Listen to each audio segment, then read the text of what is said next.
बिस्मिल्लाहिर्रहमानिर्रहीम। अस्सलाम वालेकुम फ्रेंड्स, मैं हूं आपका दोस्त, आपका होस्ट आकिब अंजुम। आज की जो वीडियो है ये जॉब के हवाले से है।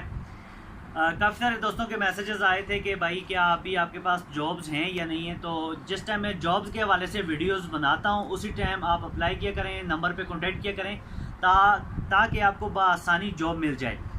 तो उस टाइम आप रब्ता नहीं करते, आप 1 महीने बाद रब्ता करते हैं तो उस टाइम तक जॉब ख़त्म हो जाती है। इस टाइम लाहौर की कुछ फैक्ट्री में जॉब्स हैं 20,000, 25,000, 30,000 डिफरेंट कैटेगरी की जॉब्स हैं, जिसमें 20,000 से लेकर 40,000 तक के सैलरी पैकेजेस हैं, प्लस बोनसेस हैं।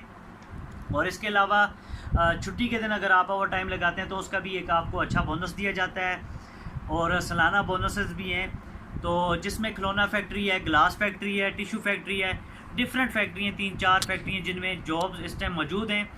डिस्क्रिप्शन में मैं अपना नंबर दे दूंगा, दिए गए नंबर पे आप रब्ता करें, उनसे कॉन्टेक्ट करें, अपने सीवी के साथ वहाँ पे जाएं और जॉब के लिए आप इंटरव्यू दें। जैसे ही आप सिलेक्ट हो जाएंगे आपको काम पे बुला लेंगे। वो काफ़ी सारे लोग इससे पहले वीडियोस देख के अल्हम्दुलिल्लाह वो जॉब पे इंटरव्यू देने के लिए गए और सिलेक्ट हो चुके हैं। ये याद रखिएगा कि अपनी सीवी, 2 आईडी कार्ड की फ़ोटो कापीज़ ये अपने साथ आपने लाजमी रखनी है, अदरवाइज़ आपको जॉब नहीं मिलेगी। तो इसी के साथ मुझे दीजिए इजाज़त। अल्लाह हाफिज़।